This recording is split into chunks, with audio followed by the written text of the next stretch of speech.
IPL 2025 ഏറെ പ്രതീക്ഷയോടുകൂടി ആരംഭിച്ച ടീമാണ് ലക്നൗ സൂപ്പർ ജയൻസ്. എന്നാൽ സീസണിന്റെ രണ്ടാം പാദം ലക്നൗ തുടർച്ചയായിട്ടുള്ള 3 പരാജയങ്ങളാണ് ഏറ്റുവാങ്ങേണ്ടി വന്നിരിക്കുന്നത്. അവസാന 5 മത്സരത്തിൽ ഒരു വിജയം മാത്രമാണ് ലക്നൌവിന് സ്വന്തമായുള്ളത്. അതും രാജസ്ഥാനെതിരെയായിട്ടുള്ള 2 റൺസിന്റെ വിജയം. ആദ്യ 6 മത്സരങ്ങൾ അവസാനിക്കുമ്പോൾ 4 വിജയമായിരുന്നു ലക്നൌവിന് സ്വന്തമായി ഉണ്ടായിരുന്നത്. പിന്നീട് അങ്ങോട്ട് പാതി വഴിക്ക് ലക്നൗ കളം മറക്കുന്ന കാഴ്ചയാണ് കാണാൻ സാധിക്കുന്നത്.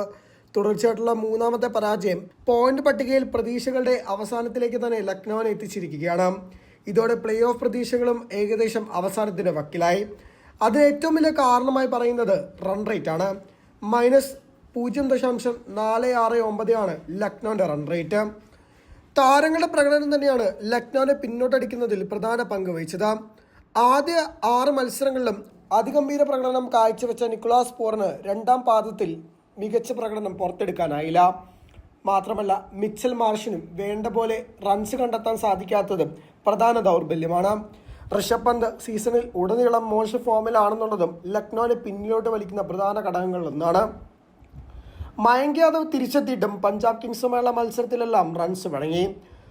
പ്രധാന ബോളർമാരുടെ അഭാവം ലക്നൌവിനെ കാര്യമായി തന്നെ ബാധിച്ചിട്ടുണ്ട്.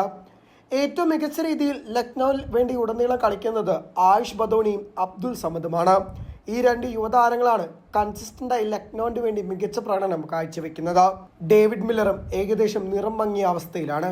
കരിയറിന്റെ അവസാന ലാപ്പിലെത്തി നിൽക്കുന്ന ഡേവിഡ് മില്ലർക്ക് പകരം അടുത്ത സീസണിൽ വമ്പൻ ഫിനിഷറെ കൊണ്ടുവരാനായിരിക്കണം ലക്നൌ ശ്രമിക്കേണ്ടത്. ഋഷഭ് പണ്ടിൽ നിന്ന് 350+ ഒരു സീസൺ ലക്നൌ ആഗ്രഹിച്ചിരുന്നു. ക്യാപ്റ്റൻസിൽ ചില അത്ഭുതങ്ങൾ സംഭവിച്ചെങ്കിലും പ്രകടനത്തിൽ അതൊന്നും കാണിക്കാൻ ലക്നൌവിന് സാധിച്ചില്ല. ഇതെല്ലാമാണ് പ്രതികൂലമായി തന്നെ ബാധിച്ചത്. ലക്നൌവിന് ഇനിയുള്ള മത്സരങ്ങളെല്ലാം വിജയിച്ചാലും മറ്റു ടീമുകളുടെ പ്രകടനം ആശ്രയിച്ച് തന്നെയായിരിക്കും പ്ലേ ഓഫ് പ്രതീക്ഷകൾ. എന്നാൽ ലക്നൌവിന് ഏറ്റവും വെല്ലുവിളിയായുള്ളത് RCB, ഗുജറാത്ത് ടൈറ്റൻസ് എന്നിവരെയാണ് അടുത്ത 2 മത്സരങ്ങളായി നേരിടാനുള്ളത്. അതുതന്നെ പോയിന്റ് പട്ടികയിൽ ഏറ്റവും മുകളിലുള്ള 2 ടീമുകളുമാണ്. അവസാന മത്സരം സൺറൈസേഴ്സ് ഹൈദരാബാദുമായി.